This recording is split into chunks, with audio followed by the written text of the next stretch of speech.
Hi friends, welcome to Blessy బంగారం. మన యొక్క ఏపీ రాష్ట్ర వ్యాప్తంగా ఉన్నటువంటి ఎన్టీఆర్ భరోసా పెన్షన్లకు సంబంధించి కొత్తగా అప్లికేషన్ ప్రాసెస్ అనేది స్టార్ట్ చేయడానికి మన యొక్క ఏపీ ప్రభుత్వం వారు తేదీ అయితే ఖరారు చేశారండి. కొత్త పెన్షన్లు ఈ తేదీ నుంచే అమలు కాబోతున్నాయి. ఎప్పుడెప్పుడా అని ఎదురు చూస్తున్నటువంటి ఎన్టీఆర్ భరోసా పెన్షన్లకు సంబంధించి మన యొక్క ఏపీ ప్రభుత్వం వారు కీలక ప్రకటన అయితే చేశారు. అయితే పూర్తి వివరాలు నేను మీకు తెలియజేస్తాను. మన ఛానల్ని మొదటిసారి చూస్తున్నట్లయితే ప్లీజ్ సబ్స్క్రైబ్ అవర్ ఛానల్. పక్కనే ఉన్న బెల్ ఐకాన్ని ట్యాప్ చేయండి. ఆల్ అనే ఆప్షన్ని యాక్టివేట్ చేసుకోండి. ప్లీజ్ ఫ్రెండ్స్ లైక్ చేయండి. గవర్నమెంట్ నుంచి వచ్చే ప్రతి చిన్న అప్డేట్ ఎప్పటికప్పుడు నేను మీకు తెలియజేస్తూ ఉంటాను. మన యొక్క ఏపీ రాష్ట్ర వ్యాప్తంగా ఉన్నటువంటి ఎన్టీఆర్ భరోసా పెన్షన్లకు సంబంధించి ఏపీ ప్రభుత్వం వారు కొత్తగా పెన్షన్లకు అప్లై చేసుకోవాలి అనుకునే వారికి భారీ శుభవార్త అయితే తెలియజేశారండి. అయితే కొత్త తేదీ అయితే ప్రకటించడం జరిగింది. గతంలో మనం చూసుకున్నట్లయితే దాదాపుగా మనకు పెన్షన్ మనకు 3,000 నుంచి ఏకంగా 1,000 రూపాయలు పెంచి 4,000 పెన్షన్ అయితే ఇస్తున్నారు. వికలాంగులకు అయితే 6,000 పెన్షన్ అయితే ఇస్తున్న సంగతి తెలిసిందే. అయితే మనకు ఈ కొత్త పెన్షన్లు ఎప్పుడు విడుదల చేస్తారు అని ఎప్పుడెప్పుడా అని ఎదురు చూస్తున్న వాళ్ళు చాలా మంది ఉన్నారు. అయితే మనకు తేదీ ఖరారు చేయడం జరిగిందండి. అయితే మనకు ఈ సెప్టెంబర్ నెలలోనే విడుదల చేయాల్సి ఉండగా ఈ వరదల కారణంగా అయితే ఈ పథకాన్ని డిలే చేయడం జరిగింది. దీనికి సంబంధించి మనకు ఒక అప్డేట్ కూడా విడుదల చేశారు. ఒకసారి వివరాలు చూసుకున్నట్లయితే గనక కొత్త పెన్షన్లకు లైన్ క్లియర్.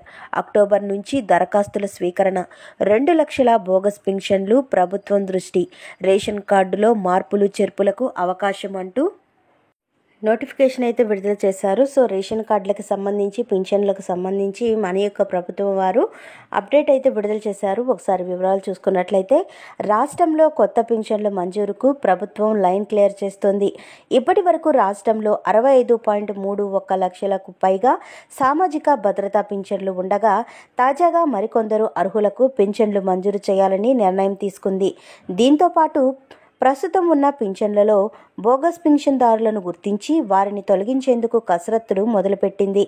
సచివాలయాల వారీగా అందిన ఫిర్యాదులతో పాటు ఇతర అంశాల ద్వారా దాదాపుగా 2 లక్షలకు పైగా బోగస్ పింఛన్లు ఉన్నట్లు తెలుస్తోంది. వీటన్నిటినీ కూలంకుషంగా పరిశీలించి క్షేత్రస్థాయిలో రీసర్వే చేసి బోగస్ లబ్ధిదారులందరినీ ఏరివేసేందుకు నిర్ణయం తీసుకుంది. ఇదే సమయంలో అర్హత ఉన్న ఇప్పటి వరకు పింఛన్ నోచుకొని వారికి ఉపశమనం కలిగించనుంది. అంతేకాకుండా గత ప్రభుత్వం హయాంలో అర్హత ఉన్న కొందరు లబ్ధిదారులను అనర్హులుగా ప్రకటించి పింఛన్ను రద్దు చేసినట్లు పలు ఫిర్యాదులు గ్రీవెన్స్లో అందాయి. వీటన్నిటిపై పరిశీలన చేసి ప్రభుత్వం లబ్ధిదారుల వాదనల్లో వాస్తవాలను గుర్తించి రీసర్వే ద్వారా ఇప్పటికీ వారందరికీ వర్తమానం అందించింది. అలాగే కొత్త పెన్షన్ల కోసం టీడీపీ ప్రజావేదికతో పాటు మంత్రి నారా లోకేష్ నిర్వహించిన ప్రజా దర్బార్లో అనేక వినతులు అందాయి. ఈ నేపథ్యంలో అక్టోబర్ నుంచి కొత్త పెన్షన్లు దరఖాస్తు స్వీకరణకు అవకాశం కల్పించేందుకు ప్రభుత్వం ఏర్పాట్లు చేస్తుంది. సచివాలయాల వారీగా దరఖాస్తులు చేసుకునే విధంగా ఏర్పాట్లు చేస్తున్నారు. క్షేత్రస్థాయిలో వాలంటీర్లు, సచివాలయ సిబ్బంది ద్వారా సర్వే నిర్వహించి అర్హులందరికీ పింఛన్లు అందించాలని ప్రభుత్వం నిర్ణయించింది. వికలాంగులు, దీర్ఘకాలిక వ్యాధిగ్రస్తులకు కూడా కొత్త పింఛన్లు మంజూరు కానున్నాయి. అక్టోబర్లో దరఖాస్తు స్వీకరించి 60 రోజుల్లోగా కొత్త పింఛన్లు మంజూరు చేసేందుకు ఏర్పాట్లు చేస్తున్నట్లుగా తెలుస్తోంది.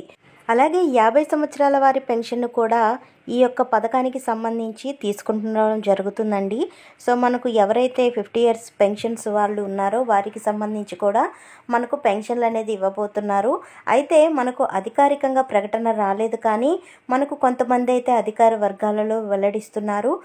గత ప్రభుత్వంలో ఉన్నటువంటి పెన్షన్ లబ్ధిదారులు అంటే కొత్తగా పెన్షన్లకు అప్లై చేసుకున్న వారికి ఎవరైతే ఎలిజిబుల్ లిస్ట్లో పేరు వచ్చి ఉంటుందో అలాంటి వారందరికీ కూడా అక్టోబర్ నుంచే పెన్షన్లు అయితే పంపిణీ చేస్తున్నట్లుగా తెలుస్తోంది. మనకు దీనికి సంబంధించి అధికారికంగా ప్రకటించలేదు, కానీ కొంతమంది అయితే మనకు వెల్లడిస్తున్నారు. ఎవరైతే కొత్త పెన్షన్లకు అప్లై చేసుకోవాలి అనుకుంటున్నారో వారందరూ కూడా మీ యొక్క పెన్షన్కి సంబంధించిన డాక్యుమెంట్స్ అన్నీ రెడీ చేసి పెట్టుకోండి. సచివాలయాల ద్వారానే మనకు పెన్షన్లు అనేది దరఖాస్తు చేసుకోవడానికి మన యొక్క ఏపీ ప్రభుత్వం నిర్ణయం తీసుకుంది.